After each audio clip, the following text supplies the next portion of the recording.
Hello and welcome to Anti-Sceptic. I'm Kelsey De Almeida, stand-up comedian, Christian, and now podcaster.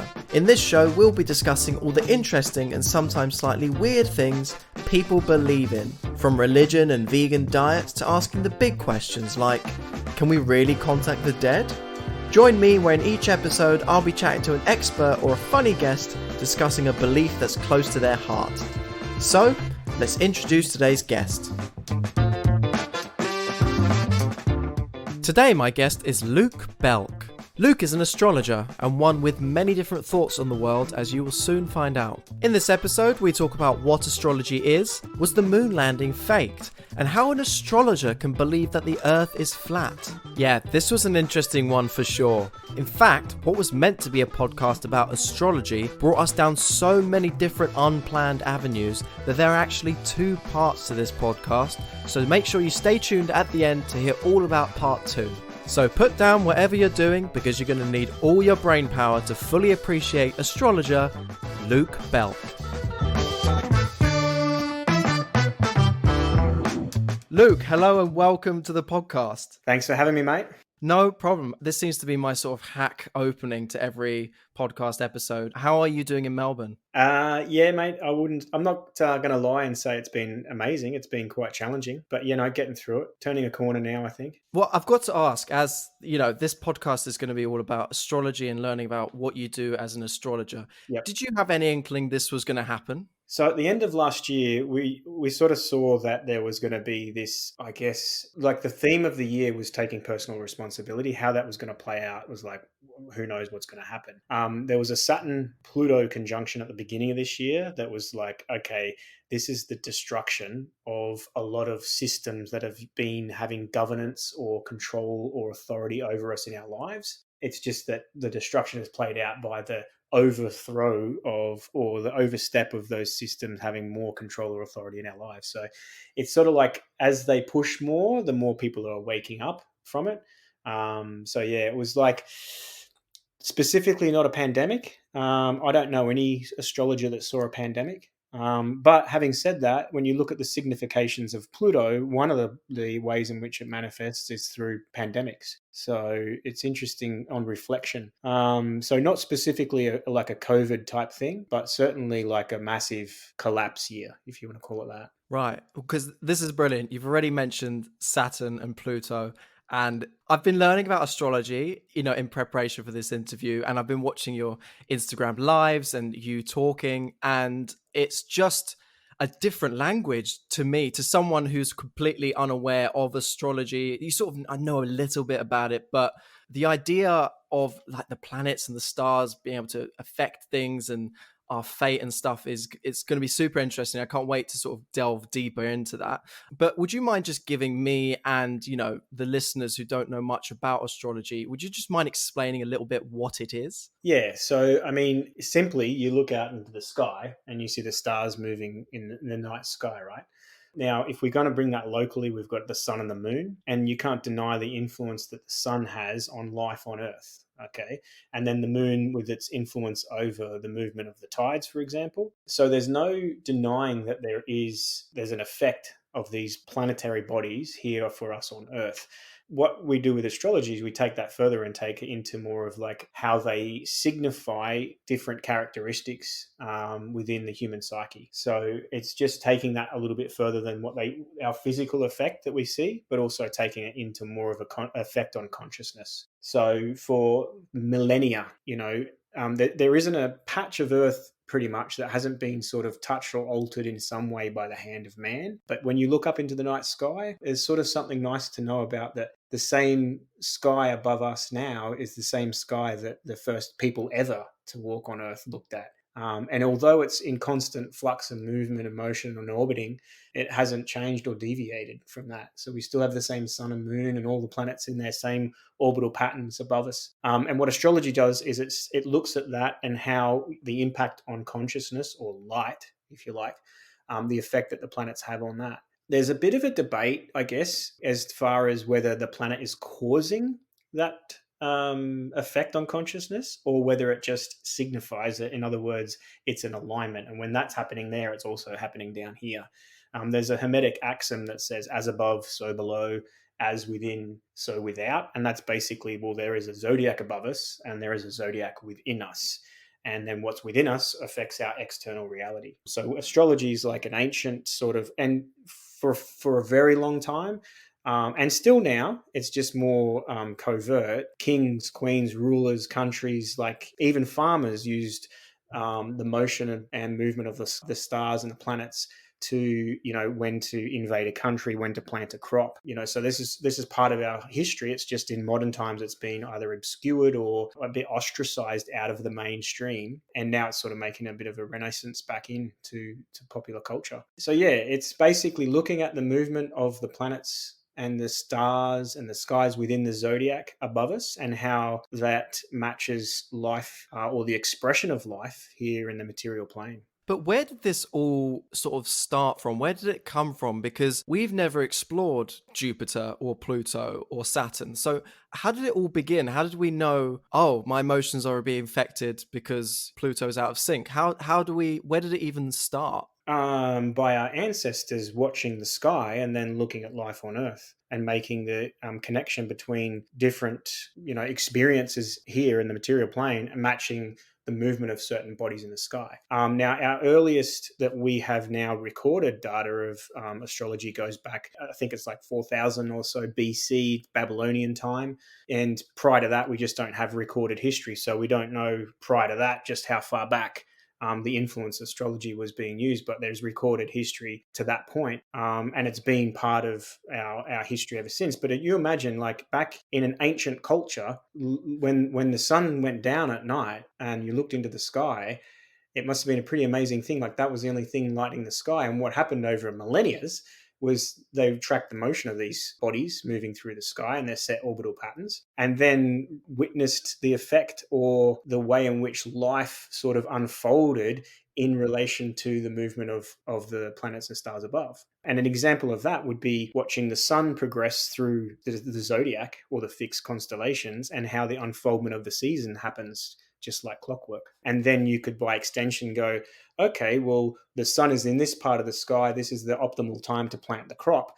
And then also, people born at this particular time have characteristics similar to, this expression. And in this expression, we look into nature and we see, well, that expression is best symbolically represented by the bull, for example. That would be Taurus. So, it's like they've made these associations to things here on Earth, how they symbolically match particular patterns in the sky. So we're sort of getting onto stuff like star signs and that kind of thing. Yeah. How would you best explain that happening almost from a scientific point of view? How is it that groups of people born at certain times of year can have the same personality types? What is it that is creating that?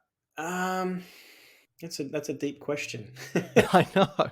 I'm throwing you in the deep end. From a scientific perspective, from a material scientific perspective, we look out and we want to explore Mars or Jupiter, like you said before. Like, we haven't actually been onto Jupiter, so how do we know the influence of it? And that's a very materialistic scientific perspective.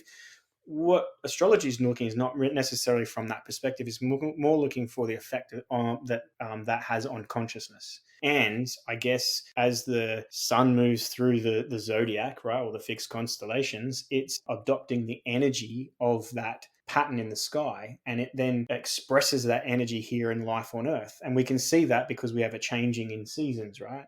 So if the influence of the sun moving through the zodiac, it has the effect of the changing seasons here on Earth, then by extension, life on Earth is also going to represent or express that same change as the sun moves through the 12 signs of the zodiac. And the 12 signs of the zodiac are the 12 like archetypal patterns of nature, if you like. And we are an expression of that. Okay. It's just that that's the way that it expresses here on the material plane, or what we call the Earth realm. Outside of this place, into other galaxies or solar systems, who knows if there's a different pattern that plays out. But for life on Earth, this is the way in which it does. And so if you're saying that you don't look at it from like a scientific point of view, Yep. does that mean that astrology is a belief system? throwing in all the deep questions really early on. Yeah, these are very sort of philosophical questions. Yeah. But yeah. Look, from a scientific materialistic point of view, yeah, I guess you could look at it and go, well, you have to have a belief in it. But if you let go of it from looking at it from that level, it's just it's not really a belief; it's a knowing. It's like once you sort of see how the interpretation of this like matches people's experiences, it's belief's not really required. It's sort of more like, well, there's no denying that that represents that, and then that's the expression of it here in either embodied consciousness or in our reality. So I don't look at it as a belief as such, or needing to believe in it. And I tell people often, like if people have come to me through, I've never had a reading before, I don't know what to expect. I'm saying, well, a belief's not required for this to work. You don't have to have a belief for it to work for you. You might have to have a belief if you wanted to pursue it as a like what I've done, a career, I guess, but it's not necessarily a prerequisite for whether it works or whether it doesn't. So if it's not a belief, does that mean that it's fact? Everything that you say about a person is fact? um, well, define fact. I mean, like, how do we? Again, I think if you're looking at it from that scientific materialistic perspective, you want like the cold hard facts, right? But even facts, like we are learning new facts about our existence and reality and how energy and light and consciousness works, and we're redefining that landscape continuously. So I don't think you can sort of say this is the fact of the matter. It's just more of like, well, that's just how that works. I don't know how I could answer that, as far as like I don't think of it in terms of it's factual, right? I just go, it's coincidental or it's synchronistic, and it so happens to be that it can tell you a lot about reality, life, your existence, characteristics, things that are coming for you, past experiences. It's one of those things. I don't think you can sort of say it's a matter of fact. And I think that's where us as a collective, we fall down a lot, is that we want to define things. We want to have clear, defined definitions before we can then enter into belief. Like I need to have the facts before I believe. But some things, I think the more that you awaken and you expand consciousness, the more you realize what you don't know. And you get into that place of curiosity. And it's like, well, is it beneficial? Does it help me? Yes. Well, is it factual? Well, if you need to have it in fact-based science, that might prevent you from even experiencing the power of it as well. If that makes sense. I've danced around that question because I'm not sure how to answer that. That's totally fine. I mean, I don't want you to think I'm being an arsehole. I mean, I'm religious. I believe in an invisible man. So this is coming from the perspective of like a religious person, not some science nut trying to. Well, let's take that little aspect. For me, I was raised atheist. So my parents were raised semi-religious, but sort of rebelled against that. They were the baby boomers, and they sort of rebelled against anything the older generation did. So they chose to raise me and my brothers and sisters as atheists. So no belief in anything. I was told at a very young age, about the age of 7, that when you die, worms eat your body and that's it forever. And as a child, that scared the fuck out of me. It traumatized me because I was like, how can it be? How can that be? But that was my belief system. When I discovered astrology, part of the reason that it resonated with me and that I was like, well, hang on a second, there has to be something more to this. Let me look into it. Was that I had come across what they call astrotheology. So looking at how pretty much all religions of the world are telling their mythologies, which is basing their stories, right, on the movement of the stars above. And when I found that out, and then was shown with clear evidential evidence to show how, and when it's broken down, you're like, wow, it's just symbolically telling the mythologies of religion are symbolically telling the story of the movement of the planets above. And when I found that, I was like, okay, well, I need to know more about the movement of the planets above, or astrology, because religions are very powerful and there are a lot of different types, but they're all in some way, shape or form, they're all telling the story of the movement of the stars above. I was like, wow, that's profound. And up until that point, before I had that understanding or awareness, I knew I was a Virgo. I had some Virgo traits of being a bit of a perfectionist and a little bit self-critical, but that's as far as my astrological knowledge went. But then I chose to look deeply more at it. And when I did, it was at a point in my life where I was sort of searching for more of a meaning or understanding, and having a bit of what they would call an awakening. And it was just like, how come I haven't been shown or taught or told this before? Like, why is this missing from my education? Because it was profound at the insights and awareness and understanding that I was getting at looking at my own astrology and how accurately it sort of depicted my characteristics, my strengths, my weaknesses. And it was just like a moment of like, what? I can't believe that this is not something that we don't know about, on a mainstream sort of way. And then you start to get into it and you realize that it's by design that they ostracize and they sort of criticize astrology, and it's a bit woo-woo. They put the horoscopes in the paper and the magazines, and it's like some days it's a little bit like, oh, that's me. And then the next day it's like, that's not me. It's very generic and non-specific, and it's almost like designed to be that way to drive people away from it, to make think, well, there's nothing in that. It's a bit, that's just woo-woo stuff, or for women, But when you go into the depth of it and you look at it and you learn it, and it's a language of symbolism. And here's the other thing, from your perspective, that the questioning is like, well, what's the fact and the belief and all that? And that's a very left brain type activity, which is analytical, reasoning, logic, like needing to know and want the answers. And on the right side of the brain, it deals with imagery and symbolism and intuition and emotions and the heart connection. And astrology is a language of symbols. And what you're doing is you're activating that part of your brain, which then draws on the knowing or the intuition or the guidance or the higher self, or you could call that source energy. So it's like, it doesn't operate in that left side, analytical, reasoning, rational side. It's more in the intuitive side, symbolic side, the visionary side.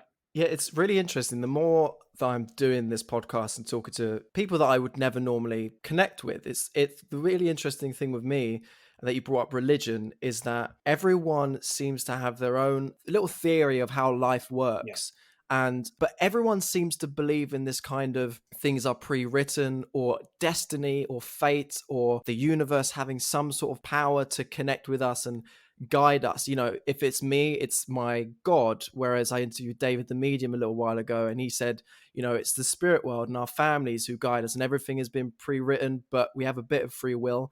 And you're saying that's the planets and the stars and everything like that. And so does this mean that you, rather than someone like me who took that belief and decided to go down the God route, did you take that belief of fate and destiny and things happening in your life? Does that mean you're not religious but believe in the planets and the stars and all of that affecting us? Yeah, so no, I look at them as like a clock up there or a watch, exactly like that. And they're telling the time. They're telling the time of consciousness here and our experience on the material plane. I do believe in divinity or a God or a higher source or whatever. Just similar to you, I just don't align to religion's perspective on that, or organized religion, if you like. And their example of that. And I don't have a belief, and I certainly do not believe NASA, and I don't believe you can land on these things like they say you can at this point.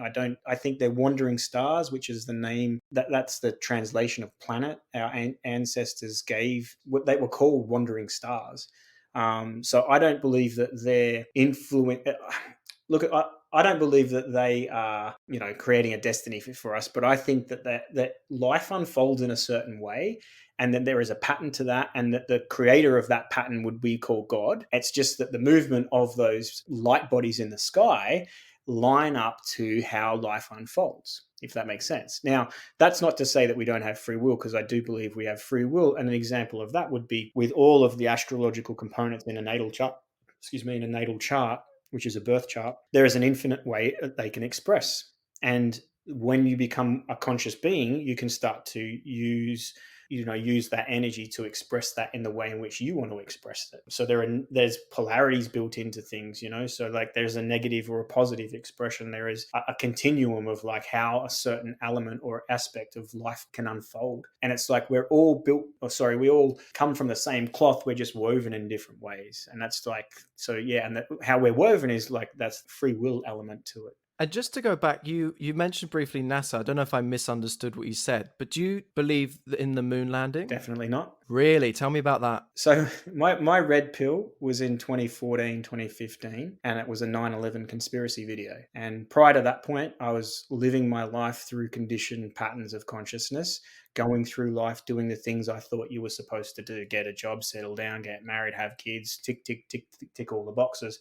And I had ticked a lot of those boxes, but I was unhappy, but I wasn't aware of why I was unhappy. And it was like because I was playing out a condition. I wasn't really doing what I wanted to do. I was just conditioned consciousness. That led to, some abuse of alcohol, which then got really challenging for me in my life and my family and that. So I decided to do a year off the alcohol. And at the beginning of that year, someone had coincidentally sent me a conspiracy video on 9/11. So I looked into that, and I have a very inquisitive why type perspective on life, like why. I want to know behind the reasons why. I have this ferocious desire to want to know how things work and why that way, so the 9/11 was enough for me to go, hang on a second, something's not right here, something doesn't add up. There's enough factual evidential proof out there to say that the official narrative is not actually quite accurate to what really happened. Now, who did it and how it happened, all that, I still don't have that answer, but it was enough for me to go, something's not right. And then it was like, well, what else? What else have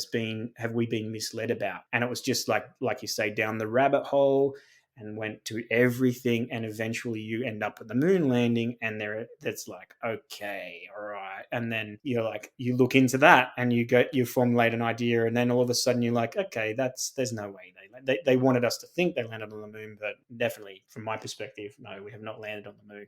Although if we have, it's not the one that they showed us. Maybe there's other, off-planet spacecraft and technologies we don't know about that they're concealing from us. But that one that happened in 1969, I don't think so. No, definitely not. That's so interesting, because I would have thought as an astrologer, you'd be NASA's biggest fan. Like, how can I get me to the moon? Yeah, definitely not, because I'm not looking at astrology from a materialistic perspective. I'm looking at it from an energetic perspective.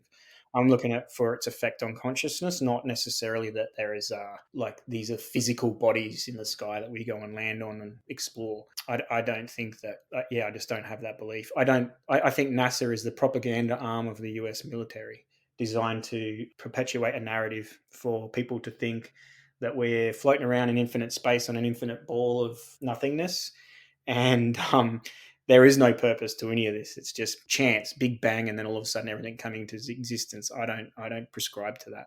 Well, that's the trailer for this podcast sorted, right? Right there. So do you think it's then not possible to land on the moon, or like what they're doing now with the Mars rover and all of that? Do you think that the universe or the planets won't allow it to happen? The way it's depicted to us in mainstream culture, I don't think is accurate. Now, there's two sides to that. Is it a different reality, and it's just the one they're showing us is just fake? And what it really is they're concealing from us? Or is it the fact that you cannot land on these things because they're not physical? Oh, so you don't think they're physical? Well, as in like the Earth, for example. So yeah, I so let's just get this out in the open. I'm a flat earther. Oh my God. Okay. Well, this is, I mean, And I'm an astrologer. let's drop the astrology bullshit. Listen, you believe in stars. We get it. Let's talk about the interesting stuff now. I can't believe in the show notes before this, and I said, can we do an interview about astrology? You didn't say to me, well, I don't believe that we've landed on the moon, and I believe the earth is flat. I would have much rather talk. Why have I done hours of research about Capricorns when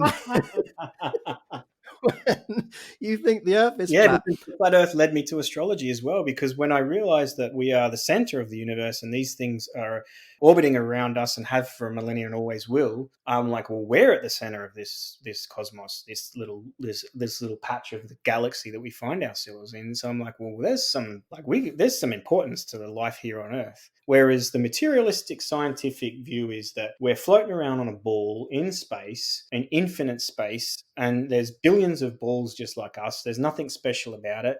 You can't ever leave. You're stuck here, and that's just the way it is. There's no meaning to anything. So here, go and eat some Maccas and buy some stuff and watch some reality TV and here's some sport and just have a simple life. And I think that that's by design, that they keep us trapped in that material reality, and that's only half of our reality here. Yes, we're embodied in a physical body and we live in a material world. However, we've got to incorporate the other part of this, which is light consciousness, spirituality, and the current paradigm leaves that out completely.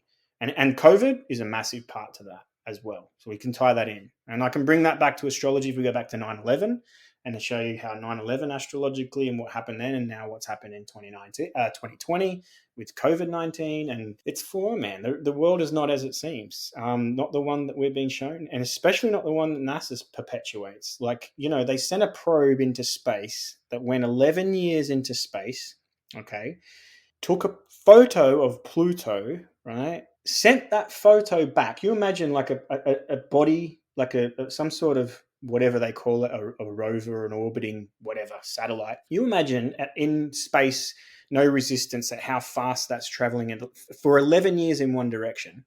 11 years. It takes a photo of Pluto. It sends it back here to the people in NASA on Earth. They get that photo and then they lose contact with their craft. Oh, it died. The battery died just now, 11 years later. Oh, damn. But here's the photo it got. Look at it. And they show the photo, and literally you can superimpose the Disney character Pluto's head on the picture that they've given you as Pluto. And people have done that, and you look and go, those motherfuckers, they are mind controlling us. They're mind controlling us to give us their version of our reality. And I'm very passionate about, like, fuck that. Like, let's wake up. If you want to wake up, if you want to take the biggest red pill, I think it's definitely the ability to question the shape of the land that we are even on. And when you let go of the belief that has been embedded in you from primary school or kindergarten with the globe in the classroom, when you can let go of the indoctrination and the belief and the amount of times that globe is just pumped into our psyche and our subconscious and the collective conscious, and you can question it, there is hundreds and hundreds of evidence out there to say and state that we are in a flat plane. And there is zero evidence other than what they give us in pictures and NASA and movies to show us that we're on a ball. And you don't have to look far to find that evidence. But it's ostracized and ridiculed just like astrology. And, even the president or the ex-president of America, Barack Obama, in one of his speeches, is like, we don't need to convene a meeting of the Flat Earth Society, like ridiculing it as if it's like, ha, ha, ha, funny. The map of the UN, right? It's a picture of the flat Earth map with the wreath around it, which is the symbol of Saturn, which Saturn is about putting a bound to bind something, to limit it, to restrict it, right? It's like sort of saying, haha, we're in control of this reality here. I mean, I could go on and on and on and on and on and on. But there's a connection between my perspective on flat Earth and then the connection of astrology as well. And now in the astrological community, you have the New Age and sort of professional astrologies, and 95% of them are ballers. They believe that, in the narrative. But there are people like me that are astrologers, but also believe that the Earth is flat. But you are obviously someone that looks out at space more than your average person. And you can see that there are other planets that are spheres and, spinning and stuff. So does that mean you don't believe the Earth rotates as well? Yeah, I don't. I think it's inert. This is crazy. I mean, I'll be honest, I believe the Earth is a sphere and it's round, but I'm totally open to, hearing your perspective and all that. It's actually really funny. I was literally watching a documentary last night, and it was about, I think it was called 14 Minutes from Earth. It was about this guy who tried to beat the Red Bull record for like the longest free fall, like a single free fall. And have you heard this story? Felix, that's the guy. So there was a different guy who topped it. He was an executive at Google, and the way he did it, to sort of cut a long story short, he inflated a balloon like the size of a football field by the time it got to space, which just basically drifted him up into space. And then dropped him. But what was interesting was he had live feed cameras all over him. And he was looking down at Earth, and you saw the fact that it was a sphere, and you could see that it wasn't flat. And and I actually said to my partner, I was like, I wonder if a flat earther watched this and would change their opinion, because it is like you're just seeing it happening. But I'm imagining you're going to say that it's all CGI. Look, I haven't seen the one you're talking about, but I've seen the Felix one that he went up in that sort of funny shaped metal container. Yeah. And so they use fisheye lenses. Okay. So a fisheye lens distorts the view into a curve shape, and there's discrepancies in that imagery. Now, with that Felix one, there was photography of inside the cabin before he did the jump, and the horizon was level right, at eye level to where he was at 125,000 feet, I think, or some ridiculous height. So the horizon, so this is an important distinction to make. So the horizon, in other words, if you're on a ball, right, as soon as you leave that ball and you start moving up and up and up away from it, the horizon should start to disappear below you because it's ball and it's curved away from you, right? So how can it be 125,000 feet? And firstly, so this is the first distinction, the horizon line is directly in line with his eye line looking out of his little capsule that it was in. And from that image, it was dead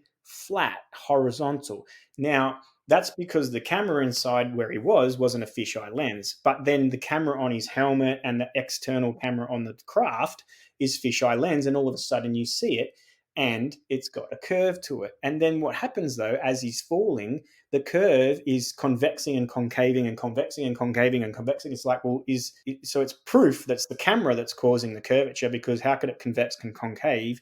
It should just be curved, right? Constantly, it should be the same curve. So there's that. And I don't know the one that you're talking about, but I'd be interested to have a look at that. There is an element of CGI, like NASA's stuff with the space station and all of that. That's CGI. It's been proven. There's been bubbles in space coming out of space suits. So that's shot in underwater tanks, and then they put a backdrop to it, and then they are like doing their spacewalk, so to speak, but it's actually underwater. They did this also in that movie Gravity with Sandra Bullock, and you can see, looking at the special effects, it's the same facility that they're using to shoot her being in space. Same thing. You've got, to digress a little bit, in the movie, the Minions movie, they depict the flat Earth. They also show you the fake moon landing. In the Simpsons movie, they show you the fake moon landing. Homer Simpson points down the camera and says, it's fake and you've all been screwed, like especially you, and points directly at the audience. But sorry to interrupt you, but we're getting into satire, and because there are people that do believe in it, you can't say that like a cartoon, because, I don't watch Superman and go, Hollywood is trying to tell me there's a secret group of people that can fly around. Yeah. Do you know what I mean? Like, it's just, I would see that as just, it's common knowledge that some people believe the Earth is round, some people believe the Earth is flat. So if I was a writer on The Simpsons, I would do, and also it's basically shit stirring, try and give off a conspiracy theory through a cartoon and hope that people pick up on it. Look, I think, yes, there's that element to it. There's a repetition of this, not just in those types of things. It's in popular culture, and it's interwoven. It's almost like, it's like for those that have eyes to see and ears to hear. And otherwise, most people are like, haha, that's funny. But it's like, on another level, it's like, yeah, hang on, we're telling you how it is, but you're choosing not to see it. So that's your issue. And that plays into a lot of like what they do, is like they tell you what they're doing. It's just that, are you aware of what they're doing? You've also got Red Hot Chili Peppers' song, Space May Be the Final Frontier, but it's made in a Hollywood basement. There's a list, and you could go on, and that's just, like you say, satire and popular culture. But then let's just go to water. Okay, so have you got a glass of water with you? I do, yeah. Yeah, so have a look at that glass of water. Now, water has properties that are pretty well defined, and what's true of the drop is true of the ocean. Okay, so it doesn't all of a sudden magically change its properties because there's a larger body of it. Now, if you look at your cup of water, water takes the shape of its container and remains flat and level on top. Hence why when we're doing building work, you use a spirit level, and it's got water. It's a water level. So it's got fixed properties that we can line up skyscrapers based on the spirit level. And we know that's level, right? So when you get that cup of water and you tip it slightly to one side, you will notice that the water level on top remains flat and level. Now the cup or the container is shifted, but the water does not. It stays flat and level, okay? Now then expand that to your bath. Same principle. Put it in a pool. Same principle. Put it in a lake. Same principle. Put it in an ocean. Oh, now it bends. Now, the thought is, it's gravity. All right, well, gravity is a theory and it hasn't been proven. It's still a theory. So you don't believe in gravity either? Not to the materialistic perspective of it. I think gravity is a force that brings us a spirit into a body. In other words, our consciousness embodiment. Now, I think there's a gravitational pull here for us, but I don't think it's to do with what Einstein said, that there's large mass, and that's the bigger the mass, the more the gravitational pull that it has. No, I don't prescribe to that perspective of gravity. And it's a theory, a bit like relativity. It's still a theory. It's a theory. These things, like you were saying before, like, is it fact? Well, even those two cornerstones of a lot of scientific calculations are theories. So we've got people pull out the whole like material perspective, and it's like, yeah, but they're all built on a theory at the end of the day. Where's the fact there? The fact is it hasn't been proven. And it can't be proven because in the way in which they're proving it, it doesn't exist. That's my belief. Okay. I've only just realized we've been talking for 40 minutes. I've asked one question, which was, what is astrology? Well, you said before, is there anywhere we can't go? And I'm like, let's go anywhere. I know this is fantastic. The thing is, at the end of the day, it's your ability to be able to question these things that shows a sign of like intelligence and a progressive consciousness. Otherwise, you can stay in the conditioned sort of consciousness and playing out the patterns and roles and believing everything that you see and hear on TV and living out that material existence. And I'm not saying that's a bad thing, but the state of the world at the moment, I think that we need to sort of have the ability and the courage to be able to question these long-held beliefs, especially when it comes from the mainstream or from the establishment, because it's obvious now with COVID that there is fuckery afoot on a large, well-orchestrated scale, and I don't believe it has the best interests of the populace at heart. I think it's to continue to keep us in a state of detachment from self, from spirit, from source, to keep us bound to material, good little consumers, do your thing, we'll look after you, we're the government, we know what's best, here, have a vaccine. And unless we can actually just get over the like, oh, you can't question that, and that's just ludicrous, to the point of like, well, let's look into that, let's question these things. And it's like, that's what 9/11 allowed me to do all those years ago, was just to question, like, and then all of a sudden you find yourself questioning everything. And you find too that the more you know, the more you realize you don't know. And then you enter into this state of curiosity. Now, when I say I'm a flat earther and astrologer, I still have an element of prove me wrong. And I'm happy. I'm not attached to that mindset or that belief. I'm more like, you know what? 95% of me says there's no way we're living on a globe, a ball floating in space. This is some other system. I believe they're hiding more land, and that's the reason or the motivation for doing this. I believe that the Earth plane is a lot bigger than we've been told, hence the UN map saying this is the only spot we're allowed to be or explore. But yeah, I think that en masse, we need to start really looking at our beliefs, where'd they come from, who gave them to us, and what motivations did they have to install those belief patterns in us. Well, that was actually going to be my question, is what motivations do they have? But also with stuff like the moon landing and the Earth being flat and scientists, talking about it, how have they kept that amount of people quiet for so long? If you take the moon landing done in the 1960s, did you say? 69. How have they, because it's not run by two people that have gone, let's just pretend and keep this quiet for a laugh. It's done by thousands of people that work in different NASA branches across the world.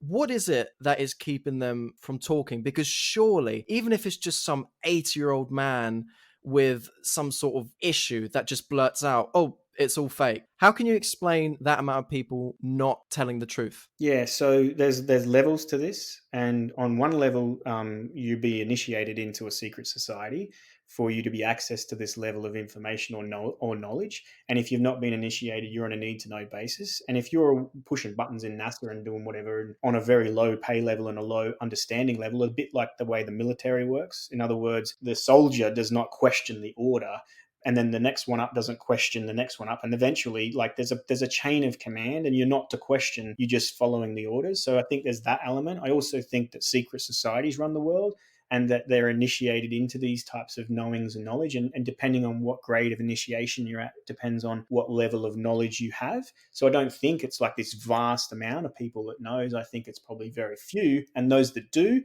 are sworn by death oath to keep and uphold those secrets. Then what happens if anyone does speak out? Well, you can either have this life where you're comfortable, you don't have to pay tax anymore, here's your salary for the rest of your life, and if you speak up, we'll kill you and your whole family. That's be a motivation not to say anything for those that do have the knowledge. And then if you had the rogue one every now and then, they can use them as a scapegoat, or they can just off them off. Now, Stanley Kubrick is the person that's most attributed to filming the fake moon landing. And then in his movie, The Shining, he tried to tell the audience symbolically by some scenes within that movie of, hey, the moon landing's fake. And then also there's an interview of him right before he died, also coming out and basically saying, that he has this secret and that he wants humanity to know this knowledge.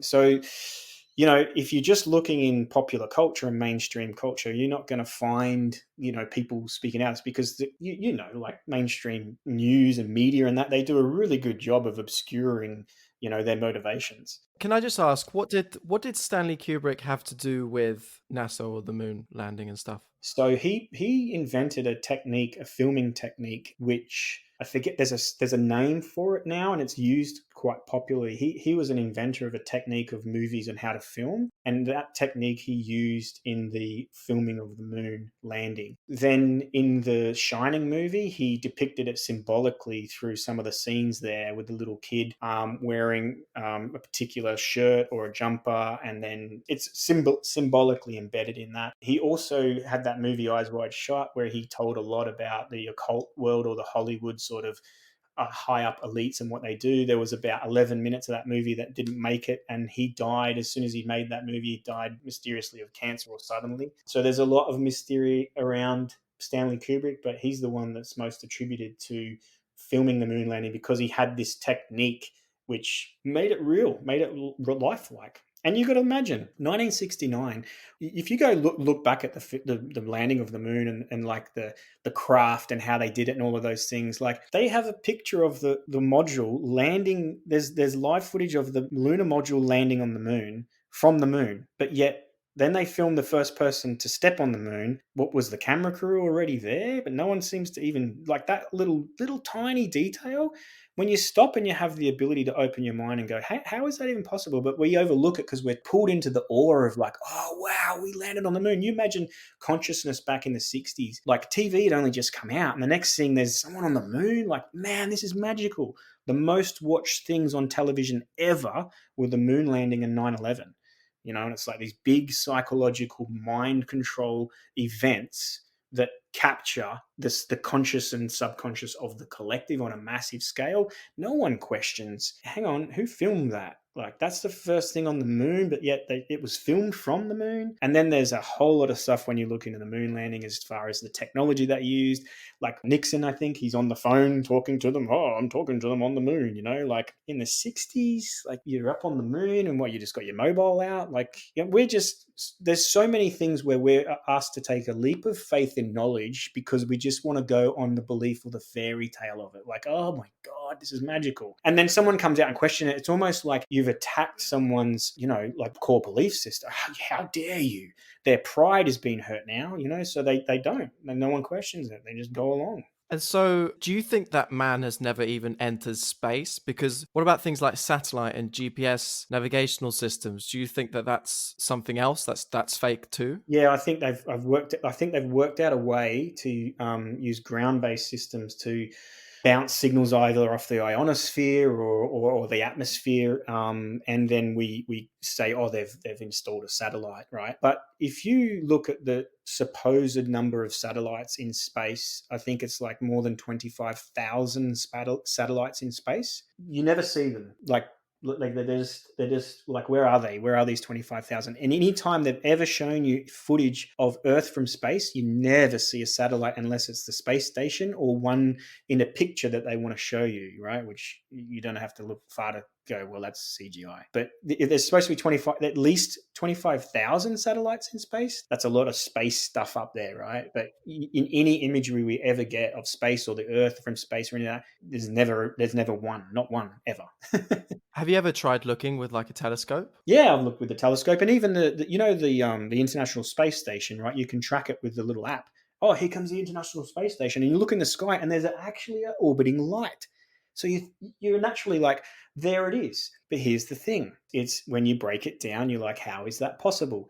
Now, the size of that International Space Station and the distance that it is away from the Earth means that it would have to be massive for us to see the light from that, right? But it's not. It's not that big at all. I think it's only the size of about 4 buses or something like that. Like, it's not huge. But yet you go and try to film 4 buses at like whatever the distance is, like I forget the distance of the space or the supposed distance of the space station. So you get an object that's the same size, and then you on Earth go to a distance away from it, like even let's say 100 kilometers from that same thing, you can no longer see it. You can't see it. But yet all of a sudden in the space we can see it now. So it doesn't match up to what they say it is, and the distance away it is, and the size that it is we should not be able to see it. It should be like, because it's too far away for us to see it, but yet we can see it. And then you look into the space station. There is so many videos of them inside that space station floating around with the little drop of water and the microphone.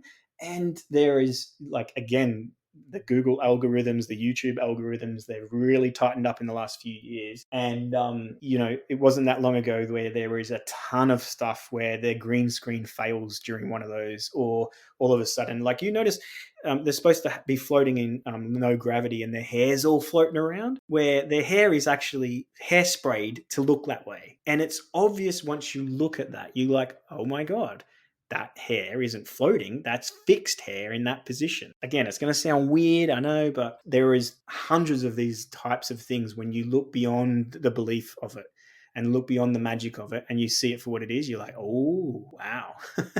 And when you add these up, when you add up the fact that, if there's curvature, we should be able to measure curvature, right? So we should be able to see curvature of the Earth. It's a ball. Why can't we measure it? Well, you can't measure curvature. It doesn't exist anywhere. Even out a plane window, you might, it's curvature. Well, there's curved convex glass on the actual plane to give you the illusion of curvature. With the Earth, right, and a body of water, the mathematical calculation of the curvature of Earth is 8 inches per mile squared based on the circumference of the ball that they think we're on. So in other words, the radius and circumference of the size of this Earth, the curvature should measure at 8 inches per mile squared. In other words, for every mile away from you, you would square 8 inches. So 8 inches, 32, 64, so on, right? So therefore, over a distance of 60 miles, there should be a measurable amount of curvature, especially on a body of water. Well, there is evidence on one side of Lake Michigan looking across to Chicago, which is way beyond the distance where you should be able to see it. And there's a spot on one side of Lake Michigan where you can look across the lake and you can see the Chicago skyline clear as day. People are using high-powered telescopes to bring that into vision. And it's like, if the Earth was curved, it should be beyond the curve. You should not be able to see that. When a boat goes out of view on the ocean, right? You're standing at the beach and a boat goes out of view. Well, naturally you think, oh yeah, it's gone over the curve, right? It's disappeared because that's curved. Well, then using high-powered telescopes or cameras, people on the beach now are bringing them back into view. So it's not that they've gone over the curve, they've gone past the vanishing point. And the vanishing point is how far our eyes can see into the distance, because there's a point where we can't see beyond. And that is what we're seeing with objects that disappear out of sight. They're not actually out of sight, they're out of our focal vision point. And once we use technology or cameras to go beyond that point, they clearly come into view right there, sitting, bobbing on the ocean. Now, if the Earth was curved and the water and the body of water was curved, which we're told it is, that is impossible. It should be impossible because it should not be visible, because from where I am, that should have curved away from me, and now it's beyond the curve and down. And in some instances, this distance should be hundreds of feet beyond the curve, yet we can clearly see whatever it is that we're looking at. So there's that. There's all of the NASA stuff that's, when you look a little bit deeper, it's whatever. There's the moon landing. There's all the Hollywood stuff. There's the stuff with, music. There's embedded into movies and culture and all of these. And when you add it all up, but coming from the perspective, knowing that the reality that we're being shown and given is obscured, you're sort of like, well, I'm left with no conclusion other than to say, well, I don't think we're on a ball. And is this a common theory for astrologers, or are you kind of an odd one out? I'm very odd. Oh, really? Yes, very odd. Yeah. So because traditionally, like, it's all about, they're in love with the planets and how they, NASA depicts them in that. Whereas I don't look at it from that perspective. I look at it from an energetic consciousness perspective. So I don't have to have a belief in, like, the ball of gas Jupiter depicted by NASA to know that the effect of Jupiter in someone's chart and how that's going to play out in their life, because I've learned the symbolism of that, and I know that that's a set number of ways in which Jupiter can express, and I see it in either a native's life, a person's life, or my own life. So yeah, I don't need to do what I do, and the way I do it, I don't need a belief in NASA or material existence and reality. But there are astrologers like me, but we're like the weird ones, the conspiracy type guys. But I'm cool with that label. I really don't care. What I do is I help people guide through their life and bring clarity and realign them and give them understanding and help them transition through difficult times and learn more about the self and like their strengths and weaknesses, their purposes, and how to improve their relationships and how to get more meaning from life. And it's a fantastic, amazing, wonderful tool. It does not require them having a belief, does not require me aligning to material science's perspective on our reality. In fact, if I just went that way, I wouldn't probably be into astrology. But it was the breakthrough with all of my uncovering. Hang on a second, this, the reality that we're being shown is not the one that is real. And then it was just, and then I looked at astrology because it was like, well, hang on, why are they ostracizing this? Why isn't this mainstream? Why aren't we taught this at school? Why aren't we shown this? Why is it that it's ridiculed? Well, it's for very good reason, because they don't want the main populace having this knowledge. Because when you empower people to know who they are, why they are, what they are, when they are, and what they're doing here, when you empower them to do that, their system, their matrix, their whole construct crumbles. It loses power because we disengage. That's what was happening prior to COVID, and it is still happening, and it's inevitable. We're having this conscious shift, so we're a collective awakening. And these are the types of things, because people are like disenchanted with this narrative, with celebrities, with just the way the world has been. And now we've been drawn into this place of manufactured fear to keep us trapped in that same paradigm. And it's like, I see what they're doing. It's sinister, it's dark, it's evil. It's also, in a little way, it's sort of feeding into the light side and the awakening side. So I think it's got, there is a purpose to it. But I don't think the people that are perpetrating it, have the best, like our political leaders. They don't have the interest of the people at heart. In fact, what they refer to the populace as is either cowens, goyim, or useless eaters. And that's how they refer to you and I. We're useless eaters. So they don't consider us in like making the world a better place and helping out brothers and sisters. They're in it for control and domination and to keep us in the dark, to keep us separated from who we truly are, why we're truly here. And we're here for a reason. We chose to come here, and we've been here before, and we're coming again. And we're coming to work out evolve our consciousness to evolve back to the state of being that's which we came from, which is back to source, God, light, whatever you want to call it. Isn't this a very cynical view to have of life, though? Going around thinking that everyone's against you, watch your back, everything is a conspiracy. Isn't it a very sort of tiring way to live your life? So I don't have that perspective. I was through my awakening stage. I went through paranoia. I went through anger. I went through all those stages of like, fuck this world and fuck this and how can this? And I was like, and it did at some point too. It led me to a very dark depression, which was part of my dark night of the soul and my awakening, and to help heal some of the things and challenges that had sort of prevented me really, stepping into my own sort of individuation. But I'm frustrated, don't get me wrong, but I'm frustrated with the fact that I see clearly the agenda that's playing out and how it's affecting people. And I'm like, this isn't right, so that frustrates me, but I'm not like, oh, well, everything's out to get me and all of that. And, I just have a different perspective on reality now. I don't see it how everyone else sees it. And it's not in a negative way. I'm encouraged. And I meet people every day doing what I do that are also starting to go through that process of like, hang on a second, something's not right here. Something's not right in this world. Something's not right in my life. And they're starting to look and open and ask the right questions and at least expand themselves into the possibility of, hang on, there's more to life than we've been shown and told. And the people that are in charge of our conceptual matrix, reality, they are not giving us the full picture. And I think we deserve the full picture.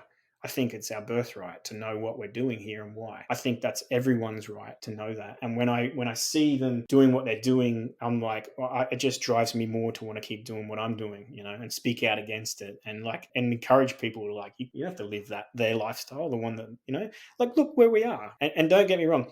The people that run the world, they're occultists, right? Like I was saying earlier, how they're members of secret societies. They have occult knowledge. Occult means hidden. So they've hidden and concealed knowledge for themselves, so they maintain power and control. Well, that knowledge of self and life and reality and how it works, that should be everyone's birthright.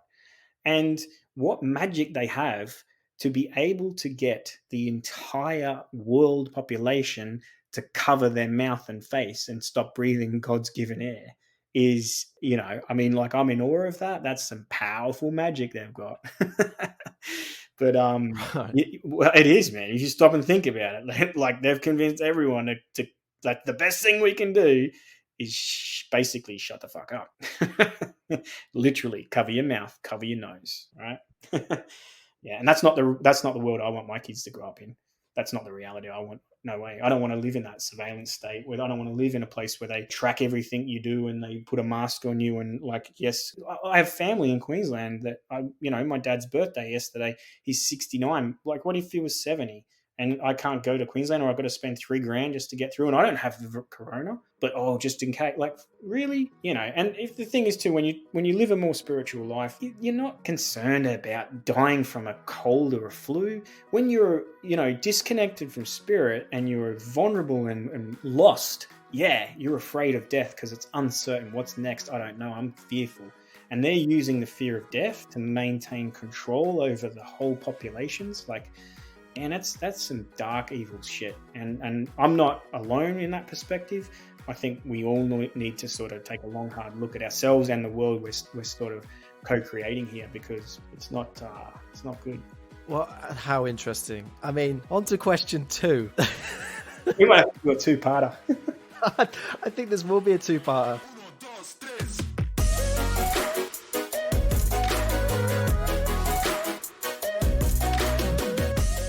And we were right. There is a part 2 to this podcast coming to your ears very soon. In part 2, we talk about star signs, how the planets can have an effect on us, his predictions for 2021 based on the stars and the planets, plus he gives me a live reading of my birth chart, predicting things for me in the future and what advice and guidance he has for me right now in my life based on that star chart. Fascinating stuff, eh? As always, thank you very much for listening to this episode. Remember to subscribe to this podcast on your favourite podcast player. That way, you'll never miss an episode as soon as it comes out. You can also follow me on Twitter, Facebook and Instagram to get first notice of future guests and the chance to send in your questions before the next recording. Just search for Kelsey De Almeida on those sites. And if you'd like to support the podcast, you can do that by becoming a Patreon member by going to patreon.com/anti-skeptic, where you can send me a monthly donation to help support the show. Thanks again for listening, and I'll see you in the next episode.